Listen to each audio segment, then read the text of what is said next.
Muito bem, a gente começa a edição de hoje com a notícia de um quase atentado a uma escola pública do Distrito Federal. Quase!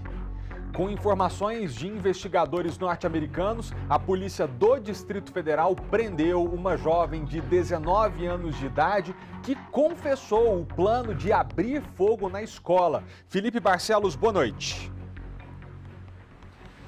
Pois é, Malta, boa noite para você, boa noite a todos. Que se tem notícia, essa é a primeira mulher identificada planejando um ataque terrorista aqui no Distrito Federal. Ela tem 19 anos de idade, é moradora do Recanto das Emas e é no Recanto das Emas também que fica a escola onde ela planejava agir. Mas por questão de segurança, a polícia preferiu não dizer que escola que é essa. A jovem foi detida e conduzida à delegacia. Em depoimento, confessou que planejava o ataque, planejava esse atentado para se vingar do bullying que sofria e estava esperando somente as aulas presenciais voltarem.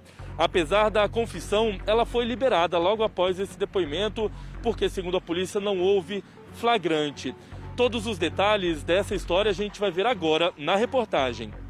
Os policiais chegaram cedo à casa de uma suspeita para cumprir mandado de busca e apreensão. A informação era de que ali moraria uma jovem que planejava um massacre aqui no DF. No fundo da gaveta de um dos armários, os agentes encontraram 2 máscaras e 2 armas de alta pressão. Na ocasião, então, a equipe logrou o êxito em individualizar um dos suspeitos do cometimento desses atos graves nesta capital. O suspeito, então, foi entrevistado no local e posteriormente ouvido nesta delegacia, o qual confessou sua intenção de realizar esses atos de grave violência em Brasília. Foi a Agência de Investigações de Segurança Interna dos Estados Unidos que identificou o potencial ataque e informou a coordenação do Laboratório de Inteligência Cibernética do Ministério da Justiça e Segurança Pública. Com os dados preliminares em mãos, as informações foram repassadas à Delegacia Especial de Repressão aos Crimes Cibernéticos, que aprofundou as investigações e deflagrou então a Operação Shield. Trata-se, portanto, de um exemplo de cooperação internacional entre os Estados Unidos e o Brasil, entre as diversas unidades, quais sejam o Laboratório de Inteligência do Ministério da Justiça, esta Polícia Civil do DF e as várias unidades que trabalharam juntas. Esse especialista em segurança pública reforça a importância do trabalho conjunto entre as instituições para evitar mais uma tragédia dentro de escolas brasileiras. Quanto mais troca de informação multilateral tivermos, melhor para prevenir que esses malucos façam mal ao futuro da nação, aos brasileirinhos e a todos os pequenos cidadãos do mundo. Ao ser ouvida, a jovem de 19 anos assumiu que planejava o atentado a uma escola do Recanto das Emas e que esperava os alunos voltarem às aulas presenciais para realizar o ataque. Aos policiais disse que era alvo constante de bullying, portanto, essa seria uma forma de vingança. Outras pessoas também participariam desse ataque e estão sendo investigadas pela Polícia Civil. O Ministério da Justiça investiga se esse caso tem alguma relação com outros já registrados no Brasil. Há pouco mais de 2 semanas, um jovem de 18 anos matou 5 pessoas, sendo 3 crianças e 2 professoras, em uma creche na cidade de Saudades, em Santa Catarina. Fabiano Kipper esfaqueou todas as vítimas e depois tentou se matar, mas foi socorrido e permaneceu internado por 8 dias antes de receber alta. Ainda não se sabe a motivação para esse crime e a polícia segue com as investigações no estado. E como não se lembrar do massacre na escola estadual Raul Brasil, em Suzano, no interior de São Paulo. Uma dupla abriu fogo contra os alunos na manhã do dia 13 de março de 2019. 8 foram mortos e outros 11 acabaram feridos. É muito difícil impedir a ação devastadora de uma pessoa que, escondida, solitária, dissimulada, sem passagem pela polícia, prepara abrir fogo dentro de uma escola para tentar tirar a vida de alunos, professores e sabe-se lá mais de quem. É tão difícil deter uma ação como essa, que nesse caso só se soube dessa menina, aliás, dessa jovem, né, com 19 anos de idade, adulta, só se soube dela por informação que veio dos Estados Unidos. Ela planejava uma vingança contra o bullying que vinha sofrendo. Mas vamos colocar aqui os pingos nos is. É verdade que bullying, sobretudo quando a pessoa sofre calada e por muito tempo, é algo realmente devastador na formação do caráter e da personalidade de uma pessoa. Mas de forma alguma isso explica ou justifica planejar matar quem te ofende, correndo o risco de matar inocente, traumatizar outros tantos e destruir um bocado de famílias. Aqui hoje eu não vou me atrever a dar uma resposta fácil para um problema que é complexo, mas eu gostaria de dizer que se eu tivesse um filho, uma filha, adolescente em casa, eu diria para ele e para ela, olha, é o seguinte, embora os bons sejam a maioria, no mundo há muita gente maldosa que vai te ferir, mas saber passar por isso, resiliente, preservando um bom coração, isso é o que realmente importa. Amanhã faz 10 anos que o barco Imagination afundou no Lago Paranoá. Foi o maior naufrágio da história do DF.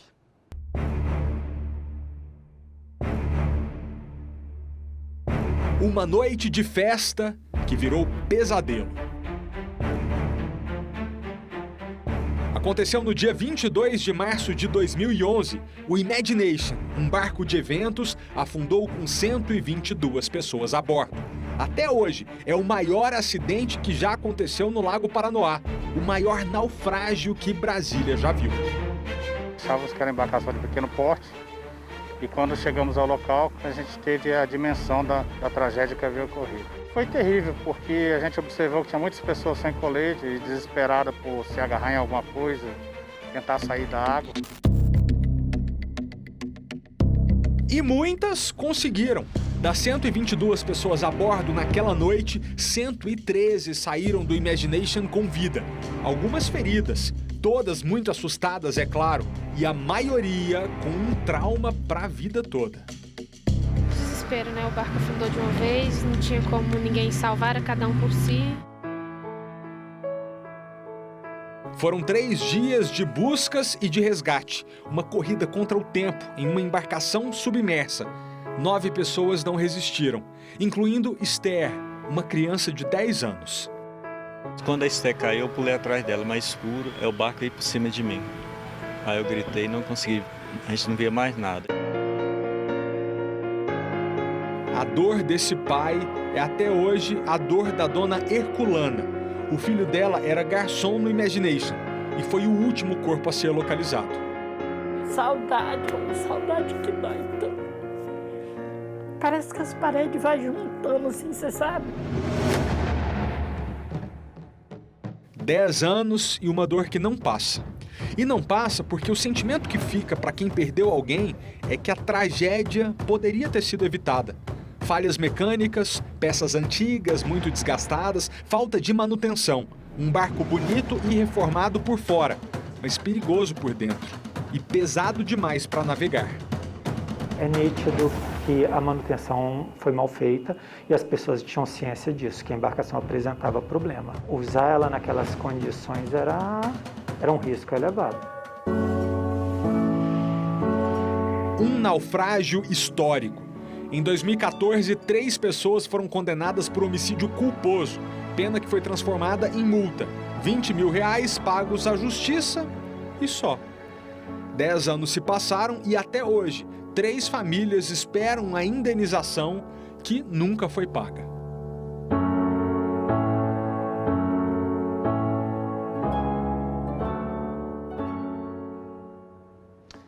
Eu preciso fazer um intervalo, mas o nosso jornal volta já.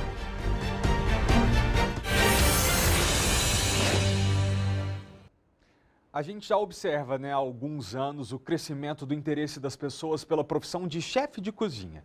E nesse quase ano e meio que já se passou de pandemia, com menos acesso a restaurantes, a necessidade de cozinhar em casa deu uma força para os aspirantes a cozinheiros. Na TV, o sucesso dos realities de culinária não deixa a menor dúvida. A profissão de chefe de cozinha está em alta. E aqui no Distrito Federal, a procura por cursos profissionalizantes quase que não saiu. Só cresce.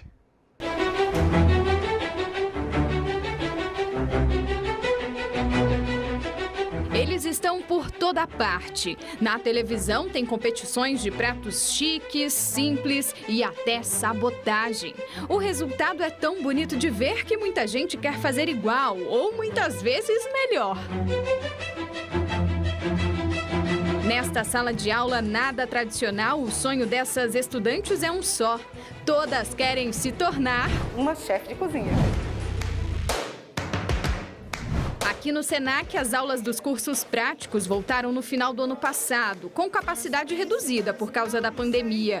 E a procura só aumenta. A gente tem bastante procura, mesmo com a questão da pandemia. Nós temos 2 unidades que fazem oferta desse curso e só este ano nós já recebemos mais de 700 matrículas nesse segmento. Roberta está fazendo a qualificação de salgadeiro e para fazer salgados fresquinhos, além da aula, ela fica de olho nas competições. Às vezes tem até desafio na aula mesmo da gente assistir e colocar essas duas coisas, o que é bom, o que é ruim, o que pode, o que não pode, se fez certo, se fez errado.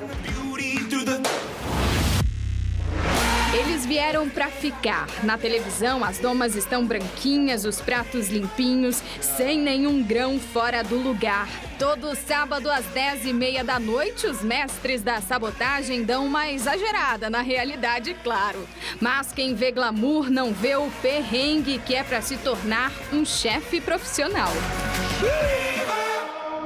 E essa rotina deles, eles têm um horário de 4 horas de aula, onde eles aprendem uma massa, um recheio, aprendem a fritura, a congelar, como armazenar. Além disso, um bom cozinheiro tem que estar preparado para enfrentar desafios, que às vezes pode até acabar se tornando uma oportunidade de negócio. A chefe Naya Santana, que é pâtissier, que no bom português a gente conhece como confeiteiro, deixou a comunicação para investir na gastronomia inclusiva. Os produtos são feitos para pessoas com restrição alimentar. A minha filha, quando era bebê, ela tinha uma restrição alimentar. E não entrava na minha cabeça um bebê que não tomava leite.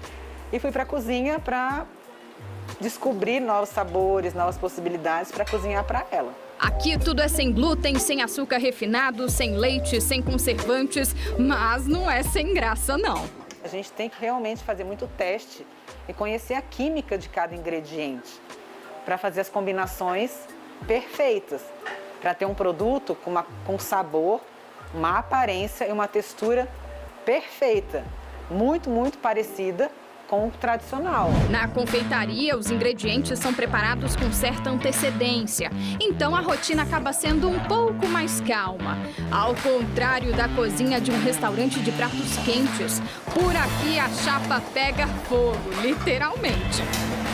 Imagina só uma mesa de 8 saindo cada pessoa comendo prato diferente. E todos os pratos têm que sair no mesmo tempo para chegar na mesa, todos os pratos juntos. Então é uma logística bem, é uma dinâmica bem interessante e corrida, desgastante, mas prazerosa. O chefe Rony Peterson comanda uma casa de comida brasileira que usa técnicas da cozinha italiana. Dá só uma olhada nessa massa à base de tinta de lula com ragu de ossobuco e cogumelos crocante.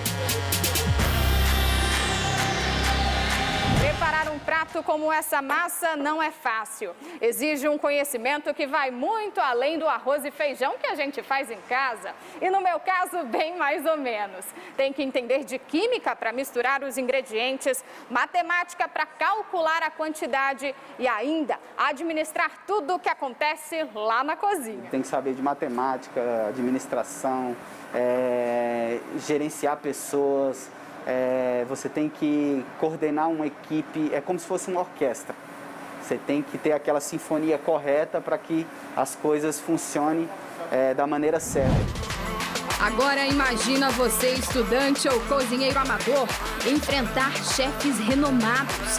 A partir deste sábado, o SBT Brasília, 12h30, traz a disputa que já é um sucesso no Rio de Janeiro. A cada episódio, o participante encara uma cozinha diferente, todas refinadas. Já os chefes se aventuram em pratos populares. Esse molho me pegou. O desafio para mim era muito grande. Popular ou refinado, tanto faz. O fato é que tem mais reality para inspirar os futuros chefes que vêm por aí. Sensacional! Amanhã, depois do nosso almoço juntos, meio-dia, vem Cozinheiro versus Chefes, 12h30. Nosso jornal não acabou não, a gente volta já.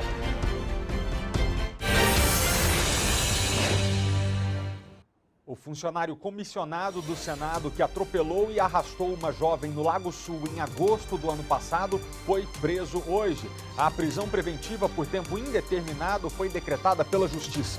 Após ser atropelada, Paula Thaís de Oliveira foi arrastada por cerca de 4 quilômetros. Teve uma mão amputada e perdeu parte dos seios.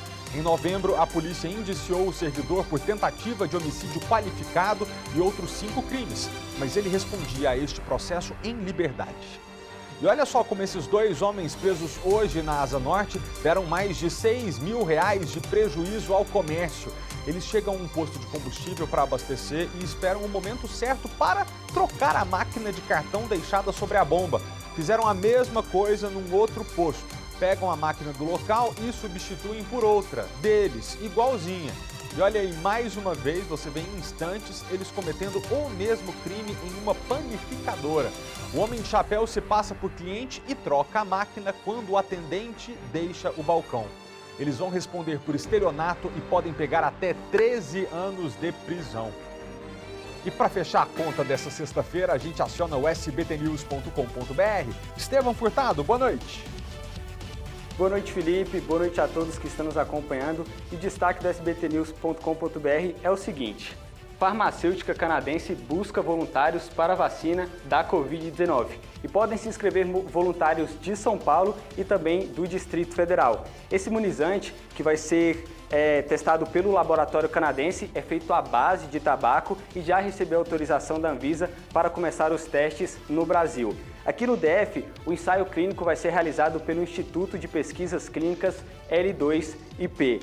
Para ser voluntário, é necessário ter mais de 18 anos e o link para cadastro você encontra no site do sbtnews.com.br. Agora, malta, um detalhe: no site do cadastro não avisa, mas eu já vou adiantar. O voluntário não pode ter sido infectado pela Covid-19. Eu, por exemplo, acessei o site, me inscrevi, queria ser um voluntário, mas infelizmente eu já fui infectado e sei que não vou ser convocado. E tem um outro detalhe, malta: aqui no DF, a maioria dos brasilienses não teve Covid-19. Então, será que nós vamos ver uma corrida de interessados em serem cobaias, malta? Possivelmente, né? Eu gostaria, mas eu tive Covid também. Já voltou seu olfato? Já voltou. Graças a Deus eu tive poucos sintomas, só dor de cabeça. O meu ainda não, já faz quase um ano. Boa noite pra você, amanhã a gente se encontra meio-dia no nosso almoço juntos. Tchau, até amanhã.